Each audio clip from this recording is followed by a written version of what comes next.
Welcome to ஜோலா kitchen. இன்றைக்கி நாட்டுக்கோழியில் உப்பு கறி பண்ணுவோம் வாங்க. நான் நாட்டுக்கோழியை க்ளீன் பண்ணி வச்சுருக்கேன். இது வீட்டில் வளர்த்த கோழி. 2 கோழியை போட்டாச்சு. இப்போ சட்டியை போட்டுக்கலாம். நல்லெண்ணெயில் தான் இதை செய்யணும். நல்லெண்ணெயில் செய்யும்போது தான் டேஸ்ட்டு கூடுதலாக இருக்கும். ஒரு 3 கிராம்பு, ஒரு பட்டை. இந்த வறுவலுக்கு வந்து ரொம்ப பொருட்கள் தேவைப்படாது. மெயினாக மிளகாத்தூளே கிடையாது. சின்ன வெங்காயம் எவ்வளோ போடுறோமோ அந்தளவுக்கு டேஸ்ட்டு கொடுக்கும். என்கிட்ட இருந்தது இவ்வளவு தான். அதுக்கு பதிலாக கொஞ்சம் பெரிய வெங்காயம் சேர்த்துருக்கேன்.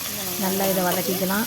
அதன் பிறகு காரத்துக்கு வரமிளகாவும் நம்ம மிளகும் தான் சேர்க்க போகிறோம். மிளகு லாஸ்ட்டாக சேர்த்துக்கலாம். இது வந்து நெஞ்செரிச்சல் உள்ளவங்க, மசாலா ஒத்துக்காதவங்க இது மாதிரி செஞ்சு சாப்பிட்டிங்கன்னா சூப்பராக இருக்கும். இது ராம்நாடு சைடு ரொம்ப ஃபேமஸ் இது. இப்போ இஞ்சி பூண்டு பேஸ்ட்டு சேர்த்துப்போம். ஏன்னா இது வந்து நாட்டுக்கோழிங்கிறதுனால வேகத்துக்கு டைம் எடுக்கும். இஞ்சி பூண்டு பேஸ்ட்டு கட்டாயம் சேர்த்துக்கணும். கருவேப்பிலை போட்டுக்கலாம். இப்போ வந்து அடுத்தது நம்ம க்ளீன் பண்ணி வச்சுருக்க நாட்டுக்கோழியை சேர்த்துக்கலாம். நாட்டுக்கோழியை சேர்த்து நல்லா வதக்கி தேவையான அளவு உப்பு சேர்த்து இதை வந்து ஒரு கிளாஸ் தான் தண்ணி ஊற்றணும். ஏன்னா அதுலேயே சிக்கனில் தண்ணி இருக்கும். அந்த தண்ணியிலேயே அது வெந்துடும். ரொம்ப தண்ணி சேர்க்கக்கூடாது. ஒரு 5 விசில், ஒரு 5-6 விசில் விட்டுக்கணும். ஏன்னா இது ஆட்டுக்கறி மாதிரி வேகும், நாட்டுக்கோழி இல்லையா. இப்போ பாருங்கள் எப்படி வந்திருக்குன்னு. இருந்தாலுமே சலசலன்னு கொஞ்சம் தண்ணி இருக்குது.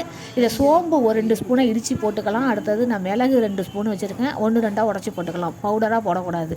இதுதான் இதுக்கு டேஸ்ட்டை தூக்கி கொடுக்குறதே. இதை போட்டு நல்லா சுருளை வதக்க இதில் உள்ள தண்ணி எல்லாத்தையும் கறி இழுத்து கறி சூப்பராக இருக்கும். செம்மையாக இருக்கும். இது வெறும் சாதத்துலேயும் போட்டு சாப்பிட்லாம். நெஞ்செரிச்சல் உள்ளவங்க, மசாலா ஒத்துக்காதவங்க இது மாதிரி செஞ்சு சாப்பிடுவாங்க. வெந்துட்டு பாருங்கள், கறி வந்து எலும்பை விட்டு தனியாக போயிடுச்சு. இந்த வீடியோ உங்களுக்கு பிடிச்சிருந்தால் லைக் பண்ணுங்கள், ஷேர் பண்ணுங்கள், ஒரு சப்ஸ்கிரைபையும் போட்டு விடுங்க. நன்றி.